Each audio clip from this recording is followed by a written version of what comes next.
أشهد أن محمد رسول الله۔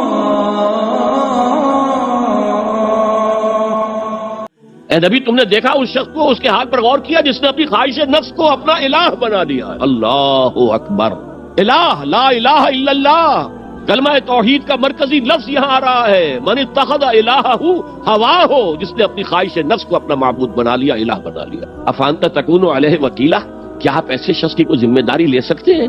سود حرام ہوا کرے جی، حرام حرام، ہمارا دھندا جو ہے وہ آگے بڑھ نہیں سکتا، تو اللہ کے حکم کو پیچھے ڈالا، نفس کے تقاضے کو آگے رکھا۔ کون معبود ہے آپ؟ نام عبداللہ رکھیے، نام عبد الرحمن رکھیے، ہے عبد النفس، نفس کے بندے، نفس کے غلام۔ یہ میں نے یوں سمجھیے کہ جیسے میں نے ہجرت اور جہاد کی ڈیفینیشنز کی تھی۔ ہجرت کا بیس کیا ہے؟ پوچھا گیا ایو الہجرت افضل یا رسول اللہ، اے اللہ کے رسول بتائیے سب سے اعلیٰ ہجرت کون سی ہے، افضل؟ فرمایا ان تہجر ما کرہ ربک، ہر اس چیز کو چھوڑ دو جو تمہارے رب کو پسند نہیں۔ آج رات ہی سے آپ ہجرت شروع کر سکتے ہیں۔ جائزہ لیجئے کیا کیا چیزیں میری زندگی میں خلاف شریعت ہے، جو اللہ کو ناپسند ہے، فیصلہ کیجئے کہ آج کے بعد نہیں ہوگی، ہجرت شروع ہو گئی، افضل الہجرہ، سب سے افضل ہجرت شروع ہو گئی۔ لیکن ٹاپ پر لے جائیے تو یہ ہجرت جب اللہ کے دین کو قائم کرنے کی جدوجہد اس مرحلے پر آ جائے کہ اب باطل کے ساتھ ٹکراؤ ہے اور اب چاہیے کہ ساری قوت ایک مرکز پر جمع ہو جائے، ہجرت فرض کر دی گئی۔ وہ ہجرت گھر بار چھوڑ کر، اہل و عیال کو چھوڑ کر، اور مکے کے بھیڑیوں کے رحم و کرم پر چھوڑ کر اپنے گھر والوں کو جو لوگ ہجرت کر کے آئے، حکم تھا۔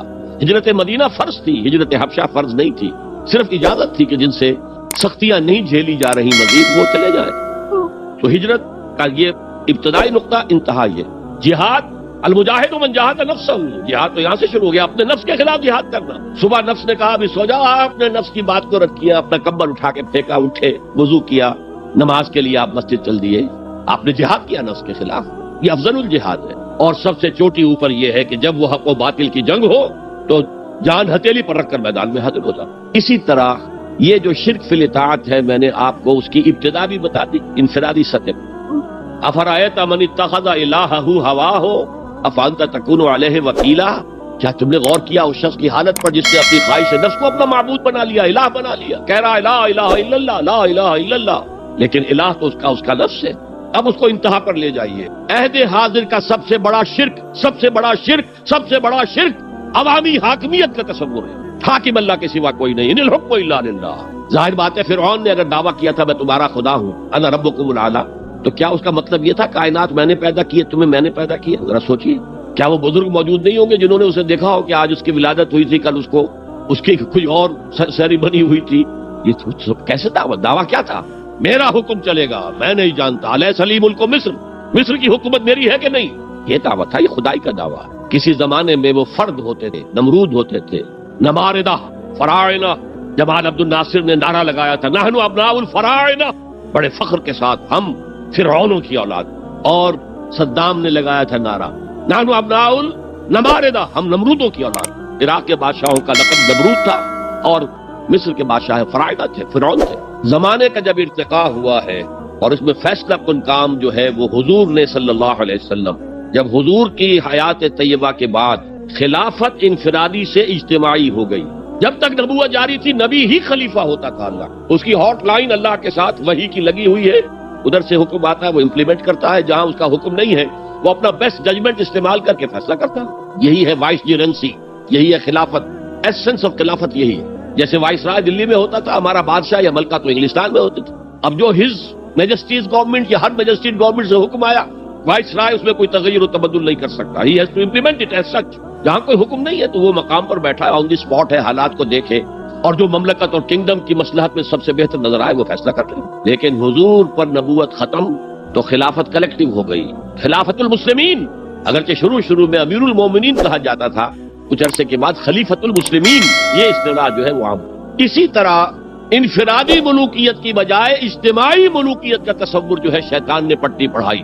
ابلیس کی مجلس شورا جو اقبال کی بڑی ہی یوں سمجھیے کہ اہم ترین نظموں میں سے، امت مسلمہ کے نام پیغام پر مشتمل وہ نظم جو ہے، اور وہ ان کے آخری ایام کی ہے، اور وہ ان کی زندگی میں چھپی بھی نہیں تھی، ارمغان حجاز ان کے انتقال کے بعد چھپی، جس میں آخری جو کلام تھا فارسی اور اردو دونوں کا جمع کر دیا گیا، ورنہ اس سے پہلے فارسی علیحدہ چھپتی تھی کتابیں، اردو کی علیحدہ، لیکن اب اتنا کم تھا کہ ان کے لیے علیحدہ کتابیں شائع کرنا مناسب نہیں سمجھا گیا۔ ابلیس نے مجلس شورا بلائی، ایک مجلس شورا کے جو رکن نے کہا کہ دیکھو جمہوریت کا دور آ گیا ہے، اب ہماری ابلیسیت کو تو بڑا خطرہ ہے، ابلیسی نظام تو ختم ہو جائے گا، جمہوریت توڑ دی بندوں نے آقاؤں کے خیموں کی تناب، یہ تو عوام نے جو ہے اپنے آقا بیرنز اور لارڈز اور بادشاہوں کے خیموں کی تنابیں توڑ دی، گرا دیے خیمے، یہ تو انقلاب آ رہا ہے، میرے آقا وہ جہاں زیر و زبر ہونے کو ہے، جس جہاں کا ہے فقط تیری سیاست پر مدار۔ ابلیس کیا کہتا ہے بڑے ٹھنڈے انداز میں، ہم نے خود شاہی کو پہنایا ہے جمہوری لباس، جب ذرا آدم ہوا ہے خود شناس و خود نگر۔ آج آدمی میں ایک سیلف امپورٹنس پیدا ہو چکی ہے۔ یہ بادشاہ کون ہوتے ہیں جو ہمارے سروں پر مسلط ہے، محلوں میں رہتے ہیں، عیش کرتے ہیں، جو خون پسینہ جو ہے وہ کسان کر رہا ہے، ابھی انڈسٹریل ریولوشن تو نہیں ہوا تھا، وہ ساری بات جو تھی وہ زرعی معیشت تھی، خون پسینہ وہ کرتا ہے، فصل میں سے لائنز شیئر آ کر بیرن اور لارڈ وہ لے گیا، اور اس میں سے ایک حصہ اس نے بادشاہ کو پہنچا، ایک اپنے پاس رکھا، ظالمانہ نظام ہے۔ تو ہم نے دیکھا کہ انسانوں میں کچھ شعور پیدا ہو گیا، خود شعوری، تو ہم نے ملوکیت کو ڈھال دیا نئے سانچے میں، ہم نے خود شاہی کو پہنایا ہے جمہوری لباس۔ وہ گندگی جو فرعون کے سر پر ٹنوں کے حساب سے رکھی ہوئی تھی، ہم نے کہا تولا تولا سب میں تقسیم کر دو، ایک ایک ووٹ سب کے ہاتھ میں دے دو اور کہہ دو تم حاکم ہو۔ ہم نے خود شاہی کو پہنایا ہے جمہوری لباس، جب ذرا آدم ہوا ہے خود شناس و خود نگر۔ تو نے کیا دیکھا نہیں مغرب کا جمہوری نظام، چہرہ روشن اندرون چنگیز سے تاریک تر، it is the dictatorship of the capitalist, جسے جمہوریت کا نام دیا جا رہا ہے، کھیل ہے، تماشا ہے۔ تو آج کی دنیا کا سب سے بڑا شرک، سب سے بڑا شرک، اسے کوئی جانتا ہی نہیں، وہ شرک فی العقیدہ ان کو معلوم ہے، اور اس کے اوپر فتوے بھی وہ لگا دیں گے۔ کوئی قبر کے سامنے کھڑے ہو کر کوئی دعا کر رہا ہے، کسی کو رکوع کر لیا، کسی نے سجدہ کر لیا، تو خیر ٹھیک ہے، وہ تو ایک شرک جلی ہو رہا ہے، وہ تو معلوم ہے، اس کی نفی ہو رہی ہے۔ لیکن یہ وہ تھے شرک جو پہلے تھے، آج کا شرک بالکل اور ہے۔ آج کا شرک دو میں گنوا دیتا ہوں آپ کو، ایک ہے عوامی حاکمیت کا تصور، ایک ہے مادہ پرستی کا تصور۔ مادے پر سارا توکل اور اعتماد ہے، اللہ پر کہاں توکل رہا، کہاں اعتماد رہا۔ میٹیریلزم یہ ایک مذہب ہے، یہ ایک فلسفہ ہے۔ بہرحال اطاعت کے ضمن میں شرک فی الاطاعت کیا ہے؟ انفرادی سطح پر نفس پرستی، نفس کو اپنا معبود بنا لینا، اجتماعی سطح پر عوام کی حاکمیت، بدترین شرک۔ اب آئیے محبت، شرک فی المحبت کیا ہے؟ اگر کسی بھی شے اور کسی بھی انسان کی محبت اللہ کی محبت سے بڑھ جانا تو دور کی بات ہے، برابر بھی آ کر ہم نشین ہو گئی، بیٹھ گئی، تو یہ شرک ہے۔ والذین آمنوا اشد حبا للہ، جب تک اشد محبت آپ میں اللہ کی نہیں ہوگی۔ اگر کوئی اور شے محبوب ہے تو من الناس من یتخذ من دون اللہ اندادا یحبونہم کحب اللہ، لوگوں میں سے ایسے بھی ہیں جنہوں نے اللہ کو چھوڑ کر کسی اور چیزوں کو مد مقابل بنا لیا ہے، ان سے وہ محبت کرتے ہیں جو اللہ سے کرنی چاہیے تھی۔ توحید کا تقاضا ہے لا محبوب الا اللہ، لا مطلوب الا اللہ، لا مقصود الا اللہ، مقصود و مطلوب اور محبوب حقیقی اللہ کے سوا کوئی۔ اور وہ آیت میں آپ کو سنا چکا ہوں، سورہ توبہ کی آیت نمبر 24، انتہائی لرزا دینے والی آیت۔ قل ان کان آباؤکم وابناؤکم واخوانکم وازواجکم وعشیرتکم واموال اقترفتموها وتجارۃ تخشون کسادها ومساکن ترضونها احب الیکم من اللہ ورسولہ وجہاد فی سبیلہ فتربصوا حتی یاتی اللہ بامرہ واللہ لا یہدی القوم الفاسقین۔ اے نبی ان کے کان کھول دیجئے، اچھی طرح سنا دیجئے کہ اے لوگو، اے ایمان کے دعوے دارو، اگر تمہیں اپنے باپ، اپنے بیٹے، اپنے بھائی، اپنی بیویاں یا بیویوں کے لیے شوہر اور اپنے رشتہ دار اور اپنے وہ مال جو بڑی محنت سے کما کر کھتے بھرے ہوئے ہیں، اور اپنی وہ تجارت جس کی کساد بازاری کا تمہیں اندیشہ رہتا ہے مندہ نہ ہو جائے، اور اپنے وہ محل، اپنی حویلیاں جو تم نے تعمیر کی ہیں اور بہت تمہیں محبوب ہیں، انہیں خوب فرنش کیا ہے، اگر یہ 8 چیزیں محبوب تر ہیں اللہ سے اور اللہ کے رسول سے اور اللہ کی راہ میں جہاد سے، تو جاؤ دفعہ ہو جاؤ، وہاں بیٹھ کر انتظار کرو یہاں تک کہ اللہ اپنا فیصلہ سنا دے، اور اللہ ایسے فاسقوں کو کبھی ہدایت نہیں دے۔ 8 چیزیں اقبال نے بہت خوب کہا ہے، یہ مال و دولت دنیا، یہ رشتہ و پیوند، 5 قریب ترین رشتے آ گئے، باپ، بیٹا، بھائی، زوجین اور رشتہ دار، رشتہ و پیوند یہ جوڑنے والا۔ اور مال و دولت دنیا کی 3 شکلیں آ گئیں، دولت جو آپ اپنی بیلنس شیٹ کو دیکھ دیکھ کر آپ اس پہ خوش ہوتے ہیں، اب ہمارے ایسٹس کی یہ قیمت ہو گئی ہے اب، اور وہ مکانات جو آپ نے بنائے ہیں بڑے محبوب ہیں، اور ایسے بنائے ہیں، قرآن مجید میں آتا ہے لعلکم تخلدون، ایسے بنا رہے ہیں تمہیں ہمیشہ رہنا ہے ان مکانوں کے، اور وہ کاروبار جن میں تمہیں اندیشہ رہتا ہے کہ کہیں کساد نہ ہو جائے، کوئی ڈپریشن نہ آ جائے۔ یہ 8 چیزیں، یہ مال و دولت دنیا، 3 یہ رشتہ و پیوند، بتان وہم و گما لا الہ الا اللہ، یہ سب وہم و گمان کے بت ہیں جن کی پرستش میں تم لگے، ان سب کی پرستش چھوڑو تو لا الہ الا اللہ کا حق ادا۔ اب اس اصول کو بھی اپلائی کرنا شروع، آئیے انڈیویجول لیول پر۔ دولت کی محبت، اگر آپ کو دولت کی محبت آمادہ کرتی ہے کہ اللہ کے حدود کو پامال کریں، حرام ذرائع استعمال کریں، دولت آنی چاہیے، حلال سے ہو، حرام سے ہو، جائز سے ہو، ناجائز سے ہو، بائی ہک اور بائی کروک دولت آنی چاہیے، تو آپ کی محبوب حقیقی کون ہوئی؟ دولت۔ یہ دولت آپ کی معبود ہے۔ کون بڑے سے بڑا موحد اس شرک کا احساس رکھا؟ اور حضور نے اس قدر کلیئر فرمایا ہے، تعس عبد الدینار و عبد الدرہم، ہلاک ہو گیا یا ہلاک ہو جائے، یہ کلام خبریہ ہے یا یہ بد دعا ہے؟ تعس عبد الدینار و عبد الدرہم، درہم و دینار کا بندہ ہلاک ہو جائے۔ نام عبد الرحمن ہے، حقیقت میں عبد الدینار ہے، عبد الدرہم۔ درہم و دینار آنے چاہیے، جائز سے یا ناجائز سے، حلال سے یا حرام سے، صحیح سے یا غلط سے، بائی حکم بائی حکم۔ تو معبود کون ہوا؟ ہمارے ہندو بھائیوں نے کیا کیا؟ لکشمی دیوی دولت کی دیوی ہے، اس کی پوجا کرتے کس لیے؟ مطلوب کیا ہے؟ دولت۔ اس کی پوجا، وہ خوش ہو جائے تو دولت ملے گی۔ ہم نے کہا ہٹاؤ جی اس دیوی کو بیچ میں سے، ہم براہ راست ہی پوج لیں گے، بس یہی تو فرق کیا ہے نا۔ عبد الدینار و عبد الدرہم، یہ ہے انفرادی سطح پر شرک فی المحبت، جو روح عبادت ہے، جو عبادت کی جان ہے، محبت، غایت الحب ما غایت الذل والخضوع۔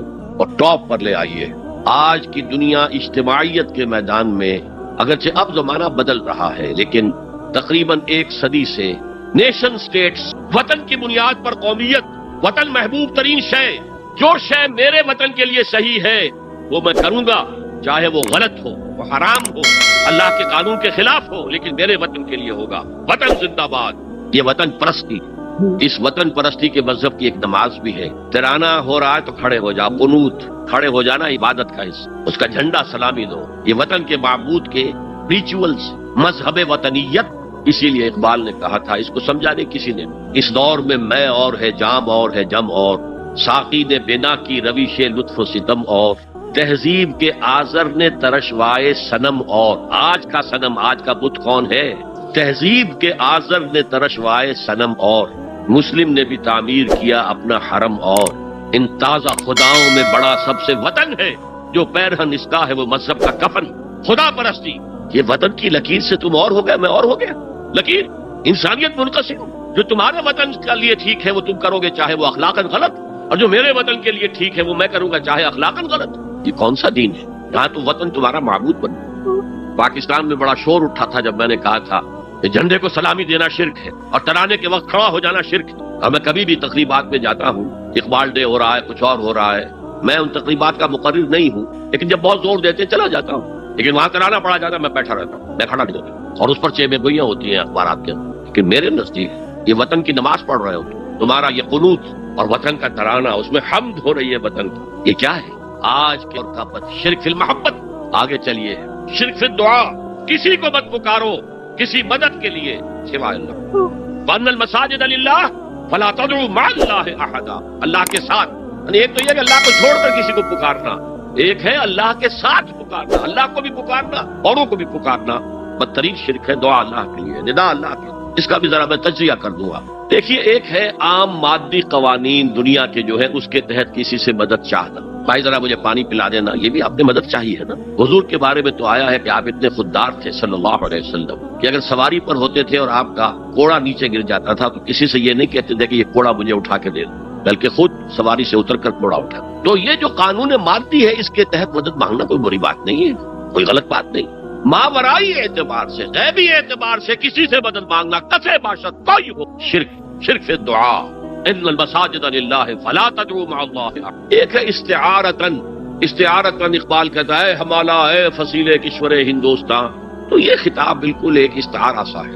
اسی معنی میں مولانا حالی نے اپنی مسدس کے اختتام پر جو مناجات لکھی ہے، خاصہ خاصہ نے رسول وقت دعا ہے، امت میں تیری آ کے عجب وقت پڑا ہے، وہ دی جو بڑی شان سے نکلا تھا وطن سے، پردیس میں وہ آج غریب الغربا ہے۔ تو اس معنی میں اس لفظ استعمال ہو جائے تو اس پر بہت زیادہ الرجک بھی نہیں ہونا چاہیے، لیکن غیبی طور پر کسی کے بارے میں یہ عقیدہ رکھ کر کہ وہ میری مشکل کشائی کر سکتا ہے، حاجت روائی کر سکتا ہے، میری مدد کر سکتا ہے، یہ شرک ہے، اور اس کے شرک ہونے میں کوئی شک نہیں۔ ان المساجد للہ فلا تدعوا مع اللہ احد۔ اب دیکھیے، ہمارے یہ فرشتے یہاں بیٹھے ہیں نا، ہم کہہ سکتے ہیں ذرا بھائی میرا یہ کام کر دینا؟ نہیں کہہ سکتے۔ جبرائیل کو پکار سکتے ہیں، اے جبرائیل ذرا میرا یہ کام کر دینا؟ نہیں، وہ عالم غیب کی شے ہے۔ کسی ولی اللہ کی روح کو پکار کر کہنا کہ میری یہ مشکل دور کر دے؟ نہیں۔ اللہ سے کہیں، اللہ کو پکارے، اللہ جس کے ذریعے سے چاہے آپ کی ضرورت پوری کر دے۔ اس ضمن میں کہوں گا کہ شاہ ولی اللہ دہلوی نے ایک بات کہی ہے، اگرچہ مجھے اس کی کوئی دلیل اپنے طور پر انڈیپینڈنٹلی کتاب و سنت میں نہیں ملی ہے، لیکن شاہ صاحب کا ایک مقام مرتبہ ہے جو میری نگاہ میں بہت بلند ہے۔ میرے نزدیک دو عظیم شخصیتیں عالم اسلام کی، امام ابن تیمیہ اور امام غزالی کو جمع کریں تو شاہ ولی اللہ بنتے، اتنی عظیم شخصیت۔ انہوں نے یہ لکھا ہے کہ جو اللہ کے برگزیدہ بندے ہوتے ہیں، اولیاء اللہ، اللہ تعالیٰ ان کی ارواح کو ان کے فوت ہونے کے بعد ملائکہ کے طبقہ اسفل میں شامل کر دیتے ہیں، اور وہ بھی جس طرح وہ ملائکہ اللہ کے احکام کی زمین میں تنفیذ کر رہے ہیں وہ بھی اسی کام میں لگ جاتے۔ میں نے عرض کیا کہ میرے پاس انڈیپینڈنٹلی کوئی دلیل نہیں ہے اس کے حق میں، لیکن شاہ صاحب کا فرمانا خود میرے لیے ایک درجے میں دلیل ہے۔ لیکن یہاں ایک تو یہ نوٹ کرنے کا، ملائکہ کا طبقہ اسفل، ملائکہ کا سب سے نچلا طبقہ، اور اللہ کے حکم کی تنفیذ کرتے ہیں تو فرشتے کر رہے ہیں، وہ بھی ہوں، ہمیں اس سے کیا غرض ہے؟ ہم نہ فرشتے کو پکار سکتے ہیں اور نہ کسی ولی اللہ کو پکارو اللہ کو۔ قال ربکم ادعونی استجب لکم ان الذین یستکبرون عن عبادتی سیدخلون جہنم داخرین۔ تمہارا رب کہتا ہے مجھے پکارو، مجھ سے مانگو، میں تمہیں دوں گا، تمہاری دعا سنوں گا، قبول کروں گا، اور جو بربنائے تکبر مجھ سے نہیں مانگتے وہ جہنم میں داخل ہوں گے، ذلیل و خوار ہوں۔ حضور نے ایک بات مجھے متن یاد نہیں ہے، بہت پیاری فرمائی، دیکھو انسانوں سے تم مانگتے ہو کچھ تو ایک دفعہ تو اس کے ماتھے پر تیوری پر بل پڑ ہی جاتا، یہ کیوں میں نے سامنے ہاتھ سوال کیا، کیوں مجھے اس سے مانگا، چلیے بعد میں کچھ وہ دے ہی دے، کہ ناگوار گزرتا ہے۔ ارے اس سے مانگو جو کہتا ہے کہ مجھ سے مانگو اور میں دوں گا، وہ نہ مانگنے پہ ناراض ہے، اس سے نہیں مانگتے۔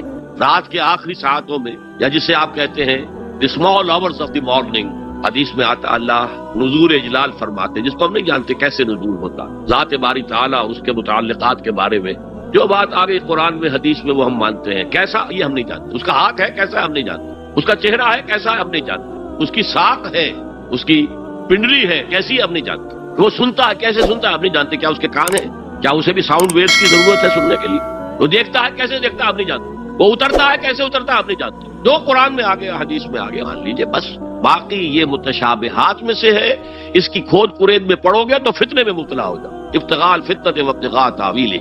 لہذا حدیث میں آتا ہے کہ رات کی آخری ساعتوں میں اللہ سمائے دنیا تک نزول فرماتا اور پھر ندا لگتی ہے، حل من سائل فاعطیہ، ہے کوئی سوال کرنے والا مانگنے والا کہ میں اسے دوں، حل من مستغفر فاغفر لہ، ہے کوئی گناہوں کی معافی چاہنے والا کہ میں اسے معاف کر دوں۔ ہم انٹا غفیل سو رہے، ہم تو مائل بکرم ہے، کوئی سائل ہی، راہ دکھلائیں کسے، رہنم منزل ہی نہیں، راہ کسے دکھا، اللہ کے راستے پر چلنے کا فیصلہ کرو، اللہ کی راہ میں جہاد کا فیصلہ کرو، پھر اللہ راستہ کھولے گا، والذین جاہدوا فینا لنہدینہم سبلنا، وہ لوگ کہ جو ہمارے راستے میں جہاد کریں، محنت کریں، مشقتیں کریں، ہم لازماً ان پر اپنے راستے کھولتے چلیں۔ اور دعا شرک فی الدعا، مانگو صرف اللہ سے، اللہ سے، وہ چاہے کسی فرشتے کے ذریعے، چاہے کسی فوت شدہ ولی اللہ کی روح کے ذریعے سے، چاہے کسی کو بھی نہیں، براہ راست اپنے حکم سے، اس کی تو قدرت ہے جو چاہے کرے، کن فیکون، وہ جیسے بھی ہو وہ آپ کی ضرورت پوری کرے گا، وہی ہے جو کہ مشکلات کو حل کرنے والا ہے، وہی ہے کہ رزق دینے والا ہے، وہی ہے جو مرض سے شفا دینے والا ہے، پکارو اسی کو، مانگو اسی سے۔ اب آئیے کچھ مراسم عبودیت ہوتے ہیں، مراسم، رسم کہتے ہیں کسی چیز کی ظاہری شکل کو، رہ گئی رسم ازاں روح بلالی نہ رہی، فلسفہ رہ گیا تلقین غزالی نہ رہی، یہ قرآن کا بھی ہم اسے رسم الخط کہتے ہیں، رسم الخط، اور یہ حضرت عثمان کے زمانے میں فائنل ہوا ہے کہ یہ اس طریقے سے لکھا جائے۔ تو عبدیت کے اظہار کے لیے کچھ رسومات ہیں، جس میں سے ایک پر گفتگو ہو چکی ہے، قنوت والقانتین والقانتات، یہ جو ہے اللہ کے حضور میں چاہے ہاتھ باندھے چاہے ہاتھ کھلے، لیکن ذرا جھک کر گردن میں خم کر کے کھڑے ہونا، یہ نماز کے اندر جو قنوت ہے یہ قنوت ہے، یہ بھی اپنی عاجزی کا اظہار ہے، عجز اور تذلل۔ وہ جو ابن قیم کی میں نے ڈیفینیشن آپ کو بتائی، العبادت تجمع اصلین، غایت الحب وغایت الذل والخضوع، ہر درجے میں اللہ کے سامنے بچ جانا، جھک جانا، گر جانا، رکوع، سجدہ، اللہ کے سوا کسی، اور اس معاملے میں دین محمدی جو اپنی تکمیل کو پہنچ گیا، الیوم اکملت لکم دینکم واتممت علیکم نعمتی ورضیت لکم الاسلام دینا، حضور کی بعثت سے قبل سجدہ تعظیمی جائز، کسی شخص کی تعظیم کے لیے، اس کی عزت کے لیے اس کے سامنے سجدہ کرنا جائز۔ حضرت یوسف کے سامنے ان کے والدین اور 11 بھائی سجدے میں گرے، بچپن میں خواب دیکھا تھا اور 40-50 سال بعد اس کی تعبیر بالفعل ایک اس واقعے کے طور پر سامنے آ رہی، سجدہ کر، جھکنا، سجدہ کرنا، یہ جائز تھا سجدہ تعظیم. حضور پر شریعت مکمل، توحید مکمل، اب ہر نوع کا سجدہ حرام مطلق ہے سوائے اللہ کے کسی. ہمارے مسلمانوں نے بھی اپنے دور ملوکیت میں سجدہ تعظیمی شروع کرا. عدالت کے اندر بادشاہ کے دربار میں جا رہے تو سجدہ سر جھکا کر رکوع کی حالت میں. یا آپ کے پڑوس میں جو حیدرآباد کی ریاست تھی سلام کیسے کرتے تھے، کتنے جھکتے تھے، اور پھر وہ رک کر وہ سلام ہو رہے. یہ مشرکانہ فعل ہے. مغلیہ دربار میں بھی تھا. شیخ احمد سرہندی رحمۃ اللہ علیہ نے کہا غلط ہے، حرام ہے، جائز نہیں. دربار میں شکایت پہنچ گئی. آخر مخبری کرنے والے بھی تھے، حاسد بھی تھے. وَمِن شَرِّ حَاسِدٍ إِذَا حَسَدَ. طلبی ہو گئی، بلایا گیا دربار میں حاضری. اور ایسا اہتمام کیا گیا کہ جب حضرت مجدد آگے آئے بادشاہ تک جانے کے لیے تو درمیان میں ایک دیوار سی حائل کر کے اس میں کھڑکی کھول دی کہ اس میں سے جھک کر گزریں گے نا تو رکوع کسی درجے میں تو ہو جائے گا. رکوع بھی سجدے ہی کی ایک شکل ہے، سجدے کا ہاف کہہ لیجئے. لیکن یہ کہ جب آیات سجدہ آتی ہیں قرآن مجید میں تو عام نمازوں میں دیکھتا ہوں کہ وہ آیات سجدہ والی آیات پڑھی دی جاتی، حالانکہ ان کی ایک خاص کیفیت ہے. تراویح میں تو پڑھی جاتی ہے لیکن پہلے بتا دیتے ہیں کہ یہ دوسری رکعت میں یا پہلی رکعت میں سجدہ آ رہا ہے تو لوگ تیار ہوتے ہیں. رکوع بھی اگر فوراً ہو جائے آیت سجدہ کے بعد تو اس سے بھی اس سجدے کا حق ادا ہو جاتا. بہرحال حضرت شیخ مجدد رحمۃ اللہ علیہ دربار میں آئے تو اس کھڑکی میں سے پہلے پاؤں گزارے پھر اپنا سر نکالا کہ جیل میں ڈال دیا گیا کوئی پرواہ نہیں. حاضر ہوا میں شیخ مجدد کی لحد پر، وہ خاک کے ہے زیر فلک مطلع انوار. گردن نہ جھکی جس کی جہانگیر کے آگے، جس کی نفس گرم سے ہے گرمی احرار. وہ ہند میں سرمایہ ملت کا نگہباں، اللہ نے بر وقت کیا جس کو خبردار. دین الہی، دین محمدی کے خاتمے کا اعلان تھا. اب بڑے بڑے مولویوں نے یہ اکبر کو سبق پڑھایا تھا. بڑے مولوی، درباری مولوی، انہوں نے سبق پڑھایا تھا. اللہ کا ایک دن 1000 برس کا ہوتا اور اللہ کا ہر معاملہ 1000 سال تک ہوتا ہے. اب 1000 سال ہو گئے محمد کی رسالت کو، ان کی رسالت کا دور ختم صلی اللہ علیہ وسلم. اب دوسرا 1000 سال، اسی لیے الف ثانی کہتے ہیں نا، ہزار کو کہتے ہیں الف ثانی. یہ دوسرا 1000واں سال جو شروع ہو گیا ہے اس میں ایک نئے دین کی ضرورت ہے. وہ دین اکبری ہے، دین الہی ہے. اور دین الہی کیا تھا؟ یہ ایک بہت بڑی سیاسی تدبیر تھی، اصل میں بہت بڑی سیاسی تدبیر. اور اس کا ظہور بعد میں بھی ہوا ہے ہندوستان کی سرزمین میں. وہ یہ کہ ہندوستان کی ترقی میں جو چیز سب سے بڑی رکاوٹ ہے وہ مذہبی اختلافات ہیں. لہذا ایسا کرو سارے مذاہب جو ہیں اسے ہاون دستے میں ڈالو، کوٹ کوٹ کے چورا چورا کر کے بناؤ صفوف، اور یہ مذہب سب کا ہو جائے تو مذہبی اختلافات ختم ہو جائے. دوسری بات ان کی سمجھ میں یہ آ گئی کہ اصل میں اختلاف رسالت اور شریعت کی بنیاد پر ہوتے ہیں. لہذا دین الہی بس خدا کو مانو، بس رسالت وغیرہ کو چھوڑو. خدا تو سب کا رب ہے، اسے آپ پرماتما کہہ لے، مہادیو کہہ لے، جو چاہے کہہ لے، اللہ کہہ لے، رام کہہ لے.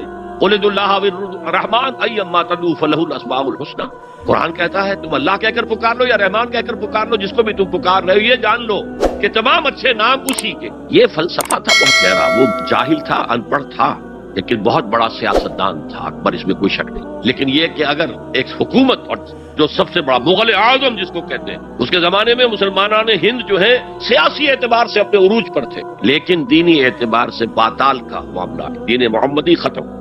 1000 سال کا ایک دن ہے اور وہ ختم ہو چکا. اللہ نے اٹھایا مجدد الفسانی رحمۃ اللہ علیہ اور ان کی درویشانہ مساعی کے ذریعے سے. اب دیکھیے اس زمانے میں تصوف کے ذریعے سے سب سے بڑا شرک آ رہا تھا. وحدت الوجود کی ایسی تعبیرات ہو رہی تھی جو ہماوست بن گئی تھی. ہماوست اور وحدت الوجود کے درمیان تو زمین آسمان کا فرق ہے. ہماوست میں کائنات حقیقی ہے، خدا اس میں حل ہو چکا ہے، اس کے اندر ظاہر ہو گیا. اور وحدت الوجود میں وجود حقیقی صرف اللہ کا، اس کائنات کا وجود کوئی ہے ہی نہیں حقیقی. لیکن یہ ختم ہو رہا تھا. اس پہلو سے مجدد الف ثانی کے مجدد اعظم کو اللہ نے کھڑا کیا. شیخ احمد حضرت عمر کی اولاد سے فاروقی تھے، شاہ ولی اللہ بھی فاروقی تھے. رگے فاروقیم کہتے ہیں شیخ احمد صلی اللہ علیہ وسلم، میری فاروقی رگ پھڑکتی ہے. اس کے نتیجے میں وہ دین الہی کا خاتمہ ہوا. بعد میں ہمارے ہاں یہ آیا ہے ہندوستان میں برہمو سماج، برہمو سماج. اور گاندھی جی بھی اسی فلسفے کے قائل تھے، وحدت ادیان کے. اور یہ سیاسی اعتبار سے بہت اونچی ذہنی سطح کی غمبازی کرنے والی بات ہے کہ ہندوستان کے اندر کے یہ مذہبی اختلافات کو اگر ہم کسی طرح کھرل کر کے ختم کر دیں، ہاون دستہ میں ڈال کے کر دیں، تو پھر یہ کہ یہاں ترقی ہی ترقی. بہرحال سجدہ، گردن نہ جھکی جس کی جہانگیر کے آگے، جس کے نفس گرم سے ہے گرمی احرار. وہ ہند میں سرمایہ ملت کا نگہباں، اللہ نے بر وقت کیا جس کو خبردار. تو ہم نے شرک فی العبادت میں پہلے بات کی، شرک فی الاطاعت. انفرادی سطح پر نفس معبود، اجتماعی سطح پر عوام کی حاکمیت، بدترین شرک اس دور کی، عظیم ترین شرک. اتنے بڑے پیمانے کا شرک کبھی نہیں ہوا دنیا میں۔ اس کے بعد شرک فی المحبت، مال کی محبت، تعس عبد الدینار وعبد الوطن کی محبت یا کسی اور شے کی محبت، اگر وہ اللہ کی محبت کے برابر بھی آ جائے، بڑھ جائے تو اور بھی بڑی بات کہنی پڑے گی، لیکن ہمارے پاس شرک سے اوپر کی اصطلاح کوئی نہیں۔ پھر شرک فی الدعا، اللہ کے سوا کسی اور سے حاجت روائی کے لیے، مشکل کشائی کے لیے پکارنا کسی۔ پھر شرک فی المراسم العبودیہ، قنوت ہے، رکوع ہے، سجود ہے، یہ ذل والخضوع کی، کسی کے سامنے جھک جانے کی ایک علامت ہے، سمبل۔ اب آخری ہے اس میں اخلاص، اور اخلاص کی ضد کیا ہے؟ ریاکاری۔ کوئی عبادت اگر دکھاوے کے لیے کی جائے وہ شرک، یہ شرک خفی کہلاتا ہے۔ مال کی محبت کا شرک بھی شرک خفی ہے، نفس کی اطاعت کا شرک بھی شرک خفی ہے، اور یہ سب سے خفی شرک ہے۔ حضور نے فرمایا صلی اللہ علیہ وسلم، من صلی یرائی فقد اشرکا ومن صام یرائی فقد اشرکا ومن تصدق یرائی فقد اشرکا۔ جس نے دکھانے کے لیے نماز پڑھی اس نے شرک کر لیا، جس نے دکھاوے کے لیے روزہ رکھا اس نے شرک کر لیا، جس نے دکھاوے کے لیے خیرات کی، صدقات دیے، وہ شرک کر لیا۔ قد اشرکا، قد اشرکا، یہ عربی کے مزاج سے واقفیت ہو، فعل ماضی پر قد جو ہے تو وہ پرفیکٹ ٹینس بن جاتا ہے، کر چکا، وہ شرک میں ملوث ہو چکا۔ من صلی یرائی فقد اشرکا ومن صام یرائی فقد اشرکا ومن تصدق یرائی فقد اشرکا۔ اور تجزیہ کر کے یہاں تک بتایا کہ اگر کوئی شخص نماز پڑھ رہا ہو اور جب وہ یہ دیکھے کہ کوئی اسے دیکھ رہا ہے تو اپنے سجدے کو طویل کر دے تو یہ شرک ہے۔ فرض کیجئے 5 سیکنڈ کا سجدہ وہ کر رہا تھا، اب اس نے 7 سیکنڈ کا کیا ہے، یہ 2 سیکنڈ کس کے لیے ہے؟ اس ایک سجدے کے 2 مسجود ہو گئے، تو 5 سیکنڈ کا سجدہ تو اللہ کے لیے، 2 اس کے لیے شرک ہو گئے۔ ایک اور بات فرمائی صلی اللہ علیہ وسلم، شرک خفی کو پہچاننا اور دیکھنا اتنا ہی مشکل ہے جتنا کہ کسی سیاہ شب میں، تاریک رات میں، کسی سیاہ پتھر پر چلنے والی سیاہ چیونٹی کو دیکھنا مشکل۔ تشبیہ کا بلاغت اور فساد کی انتہا ہے، جیسے میں نے عرض کیا تھا کہ ایک جوڑے کی 2 جوتیوں کے مابین جو مشابہت ہے، امت مسلمہ اور سابقہ امت بنی اسرائیل کی، ان کے اوپر جو حالات وارد ہوئے ان میں وہی مشابہت۔ تاریک شب ہے، سیاہ پتھر ہے، اس پر سیاہ چیونٹی رینگ رہی ہے، جتنا اس کو دیکھنا مشکل ہے اتنا ہی شرک خفی کو پہچانا۔ کدھر کدھر سے آپ پر حملہ آور ہو جائے گا، کدھر کدھر سے آ کر آپ کی عبادت میں، آپ کی توحید میں نقب لگائے گا، اس کا آپ کو اندازہ ہو نہیں سکتا۔ بڑا مشکل، بہت زیادہ چوکس رہنے کی ضرورت۔ اور اس کا علاج بتایا گیا ہے خاص طور پر عبادات کے ذمہ، کہ کچھ نہ کچھ عبادت نفل بھی کی جائے، اور نفل عبادت اس طور سے کی جائے کہ کسی کو پتہ نہ چلے۔ اب ہمارا حال یہ ہو گیا ہے کہ ساری، اگر کوئی عشاء کی 17 رکعتیں پڑھتا ہے، سب کی سب مسجد میں پڑھتا ہے، حالانکہ صحابہ کے دور میں مسجد تھی فرائض کی ادائیگی، باقی جا کر نماز گھر میں پڑھو گے وہ افضل ہے۔ اور نوافل تو خاص طور پر اگر کسی کو تہجد کی توفیق ہو گئی ہے تو کسی نہ کسی طرح ڈھنڈورا پیٹے گا، اسے جی کیا کرے، میں رات کو جاگنا ہوتا ہے، طبیعت جو ہے بڑی بھاری رہتی ہے، ہو گیا اپنا ڈھنڈورا پیٹ دی، تو اس سے تو مرض اور 2 حادثہ ہو جائے گا، ریاکاری اور بڑھ جائے گا۔ اسی طریقے سے صدقات نافلہ فرمایا ایسے دو کہ داہنا ہاتھ جو کچھ دے بائیں ہاتھ کو پتہ نہ چلے، کسی کو پتہ نہ۔ اس سے وہ ریاکاری کی جڑیں کٹتی ہیں، ریاکاری کی جڑیں جو ہے دل کے اندر سے کٹتی۔ یہ علاج ہے ریاکاری کا، لیکن ریاکاری شرک۔ اب میں آخری بات پر آ رہا ہوں۔ آپ نے سوچا ہوگا کہ اس تجزیے کے تحت تو ہر گناہ جو ہے ادنا سے ادنا گناہ بھی شرک ہے۔ فجر کی نماز کے وقت اگر اٹھ کے نہیں گئے اور چادر یا کمبل کو سیدھا کر کے لیٹ گئے تو یہ شرک ہے۔ پھر کون سے گناہ ہے جو اللہ معاف کرے گا؟ یہ جو میں نے آیت آپ کو 2 دفعہ جو آئی ہے سورہ نساء میں سنائی، ان اللہ لا یغفر ان یشرک بہ ویغفر ما دون ذلک لمن یشاء، اللہ تعالیٰ اس کو تو ہرگز نہیں بخشے گا کہ اس کے ساتھ شرک کیا جائے، البتہ اس سے کم تر جس کو چاہے گا بخش دے۔ تو جان لیجئے یہ جو باریک تجزیہ میں نے کر کے بتایا ہے یہ اپنی جگہ 100% درست ہے، لیکن ان میں جو یہ چیزیں ہیں، کوئی کوتاہی ہو گئی، کوئی گناہ ہو گیا، کوئی شریعت کی مخالفت ہو گئی، نفس کے کسی اس وقت کے دباؤ میں آ کر یہ گناہ شمار ہوں گے۔ اگر یہ آپ کی طبیعت ثانیہ نہ بن، اگر یہ آپ کی سیکنڈ نیچر بن گئے تو ایک گناہ بھی ساری تباہی لانے کے لیے کافی ہے۔ اگر آپ نے ڈیرے ڈال دیے، غلطی ہو گئی، معافی مانگو، توبہ کرو، استغفار کرو، اللہ صاف کر دے۔ نہیں کرو گے تو پھر ایک گناہ پر بھی دوام اگر ہو گیا اور اس گناہ نے ایک نے بھی تمہارا احاطہ کر لیا تو وہ جہنم میں خلود کی وعید قرآن میں آئی ہے۔ بلا من کسب سیئۃ وأحاطت بہ خطیئتہ فاولئک اصحاب النار هم فیہا خالدون۔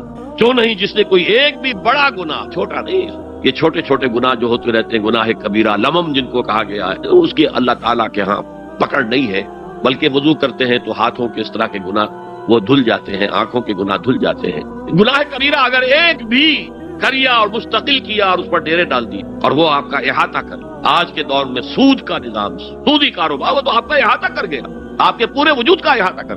بلا من کسب، اور کسبہ کہتے ہیں جان بوجھ کر کرنا. ایک ہے خطا سے ہو گیا، غلطی سے ہو گیا، وقتی طور پر کوئی تحریک ایسی ہو گئی، غلط ماحول میں بیٹھے ہوئے تھے، اس کے زیر اثر کوئی آپ سے بھی غلط حرکت سرزد ہو گئی، کبھی نفس کا جوش کچھ ایسا ہوا کہ آپ مغلوب ہو گئے، ٹھیک ہے، اسینشلی وہ شرک ہے، لیکن یہ شرک گناہ کے درجے میں شمار ہوگا اگر آپ توبہ کر لیتے ہیں، رجوع کرتے ہیں، استغفار کرتے ہیں، اللہ بخشنے والا. لیکن اگر ایک گناہ کبیرہ بھی جان بوجھ کر اختیار کر لیا اور اسے مستقل اپنی زندگی کے اندر شامل کر لیا، بلا من کسب سیئۃ وأحاطت بہ خطیئتہ فاولئک اصحاب النار هم فیہا خالدون، تو وہ پھر جہنمی ہیں، آگ والے ہیں، اور اس میں ہمیشہ ہمیش کے لیے رہنے والے. شرک فی ذات کے ضمن میں میں نے عرض کیا تھا کہ سورہ اخلاص جامع ترین اس کی نفی پر ہے، اور شرک فی صفات کی کامل نفی پر آیت الکرسی ہے. آیت الکرسی ایک لمبی آیت، جیسے آیت البر ایک لمبی آیت تھی، اور اس کو حضور نے فرمایا ہے سیدۃ آیات القرآن، پورے قرآن مجید کی آیات کی سردار ہے. اور یہ شرک کے فی صفات کے ضمن میں یہ شمشیر قاطع ہے، شمشیر برہان ہے. اللہ لا الہ الا ہو الحی القیوم، یہ وہی ہے. قل هو اللہ احد اللہ الصمد الحی، اللہ زندہ ہے، لیکن اس کی زندگی کو اپنی زندگی پر قیاس نہ کرنا. تمہیں خوراک کی احتیاج ہے، اسے کوئی ضرورت نہیں. ما اريد منهم من رزق وما اريد ان يطعمون، مجھے کوئی احتیاج نہیں کہ مجھے کوئی رزق پہنچائیں، رزق دیں، مجھے کھلائیں، مجھے کوئی ضرورت. پھر تمہاری حیات، نیند، اونگ، تھکان، ان تمام کمزوریوں کے ساتھ ہے. وہ الحی ہے، اپنی ذات میں خود زندہ ہے، حیات اس کی ذاتی ہے، کسی اور نے عطا نہیں کی ہے. ہماری تو مستعار ہے، عمر دراز مانگ کے لائے تھے 4 دن، 2 آرزو میں کٹ گئے، 2 انتظار میں. اور القیوم بقیہ پوری کائنات کے لیے وہی ہے، اس کو تھامے ہوئے ہے. لا تاخذہ سنۃ ولا نوم، الحی حیات کامل کہ اس کو نہ نیند آتی ہے نہ اونگ آتی. لہو ما فی السماوات و ما فی الارض، آسمان اور زمین میں جو کچھ ہے اسی کی ملکیت ہے. تم کسٹوڈینز ہو، تم امین ہو. یہ امانت چند روزہ نسجماس، در حقیقت مالک شے ہر شے خداست. یہاں تک کہ یہ میرا جسم بھی میرے پاس امانت ہے. میں کون ہوں؟ میری خودی، میری انا، میری روح جو پوزیس کرتی ہے اس بدن کو، لیکن یہ پوزیشن ملکیت کا نہیں ہے، امانت کا ہے. یہ امانت، یہ ہاتھ بھی امانت ہے، میری زبان بھی امانت ہے، میری آنکھیں بھی امانت ہے. من ذا الذی یشفع عنده الا باذنہ، یہ یہاں پر انداز بڑا پرجلال. کون ہے وہ جو شفاعت کر سکے اس کے دربار میں مگر اس کے اذن؟ کسی کا ذاتی، کسی کا زور، کسی کا اختیار نہیں ہے کہ جس کی بنا پر وہ شفاعت کرے. ہاں اللہ کے. اور دوسری جگہ پر آتا ہے جس کے لیے وہ چاہے گا اور جس کو اجازت دے، جیسے کہ آتا ہے اما یتسالون میں یوم یقوم الروح والملائکۃ صفا، اور ان میں سے کوئی بھی بات نہیں کر سکے گا، کلام نہیں کر سکے گا. لا یتکلمون الا من اذن له الرحمن، سوائے اس کے جسے رحمان اجازت دے. وقال صوابا، اور صحیح بات کرے گا، کوئی غلط بات نہیں کرے گا.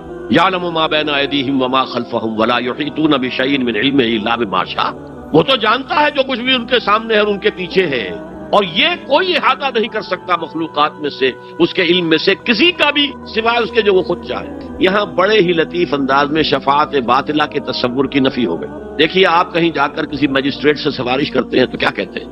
اجی یہ فائل کے اوپر جو کچھ ہے آپ اس پر نہ جائیے، یہ گواہیاں وغیرہ جھوٹی ہو گئی ہیں، میں آپ کو بتاتا ہوں اصل بات کیا. اللہ کے سامنے کوئی یہ کہہ سکے گا اے اللہ تیرے علم میں نہیں ہے، میرے علم میں ہے. یعلم ما بین ایدیہم وما خلفہم، وہ تو جانتا ہے جو کچھ ان کے سامنے اور جو کچھ ان کے پیچھے ہے.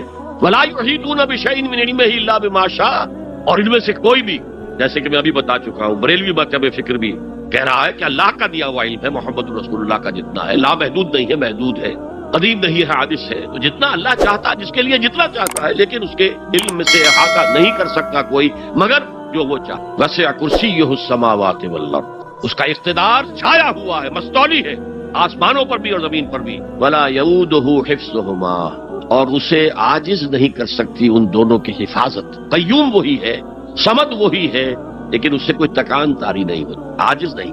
یہ اصل میں نفی ہے. جو تورات حافظے سے مرتب کی گئی تھی، 587 میں نبوکدنضر کا جو حملہ ہوا تھا اس میں اصل تورات گم ہو گئی. اس وقت سے آج تک وہ اصل تورات ان کے پاس نہیں. پیریڈ آف کیپٹیوٹی سے واپس آئے ہیں بیت المقدس میں، سائرس کے لطف و کرم کی وجہ سے، ذوالقرنین کے لطف و کرم کی وجہ سے، پھر یادداشتوں سے لوگوں نے وہ تورات مرتب کی ہے، تو اس میں انسانی فکر شامل ہو گئی. لہذا وہاں یہ لکھا ہے اللہ نے 6 دنوں میں آسمان اور زمین پیدا کیے اور 7ویں دن آرام کیا، یعنی کوئی تکان لائق ہو. قرآن نے کہا، اللہ تعالیٰ نے فرمایا سورہ قاف میں وَلَقَدْ خَلَقْنَا السَّمَاوَاتِ وَالْأَرْضَ وَمَا بَيْنَهُمَا فِي 6 أَيَّامٍ وَمَا مَسَّنَا مِن لُغُوبٍ، یقیناً ہم نے آسمان اور زمین اور جو کچھ ان دونوں کے مابین ہے انہیں 6 ہی دنوں میں پیدا کیا، وہ بات ٹھیک ہے، لیکن ہمیں کوئی تکان لائق نہیں ہوئی کہ ہمیں کسی آرام کی ضرورت ہے۔ لا یعودہ حفظہما وہو العلی العظیم، العلی وہی ہے سب سے بلند و بالا، لتکون کلمۃ اللہ ہی العلیٰ، تاکہ اللہ کا کلمہ سب سے سربلند ہو جائے، اور وہی عظیم ہے، عظمت والا۔ اللہ تعالیٰ مجھے اور آپ کو اس سے بچائے، اپنے سابقہ زندگی کے گناہوں پر توبہ کرنے کی اور اللہ سے استغفار طلب کرنے کی توفیق عطا فرمائے، اور اپنے دینی فرائض کی انجام دہی کے لیے کمر بستہ ہو جانے کا عزم مصمم کر لینے کی توفیق عطا فرمائے۔ اقول قولی ھذا واستغفر اللہ لی ولکم ولسائر المسلمین والمسلمات۔ اب ہم سوالات کا سیشن شروع کرتے ہیں۔ پہلا سوال ہے، اگر کسی مسلمان کو یہ نہیں معلوم ہو کہ وہ جو کر رہا ہے وہ عمل شرک ہے یا نہیں، تو کیا اس کا یہ شرک معافی کے قابل ہوگا؟ دیکھیے، اگرچہ قانون تو یہ ہے دنیا کا، ignorance of law is no excuse, قانون سے عدم واقفیت کوئی عذر نہیں ہے، قانون تو پھر پڑھتا ہے، لگتا ہے، لاگو ہوتا ہے، عائد ہوتا ہے، لیکن اللہ کے ہاں ایسا نہیں ہے۔ وہ ہر شخص سے اس کے اپنے حالات کے اعتبار سے حساب لے، کن حالات میں پیدا کیا گیا، کیا جینز اس کو دیے گئے تھے، کن حالات میں وہ پلا بڑھا ہے، اس کے انوائرمنٹل فیکٹرز کیا تھے، پھر یہ کہ جن لوگوں کی ذمہ داری تھی کہ اسے دین کا پیغام پہنچائے انہوں نے کوتاہی کی، اور اگر اس کی وجہ سے یہ لا علم رہا اور اس نے بات کو نہیں سمجھا تو میں سمجھتا ہوں اللہ تعالیٰ نرمی فرمائیں گے۔ باقی یہ کہ بخشش یا سزا دینا یہ اللہ کا اختیار مطلق ہے، ہم کچھ نہیں کہہ سکتے۔ اللہ تعالیٰ ابو جہل کو بخش دے، ہم اعتراض نہیں کر سکتے، اس کی مخلوق ہے جو چاہے کرے۔ اللہ تعالیٰ کسی نیک سے نیک آدمی کو جہنم میں ڈال دے، وہ کر سکتا ہے۔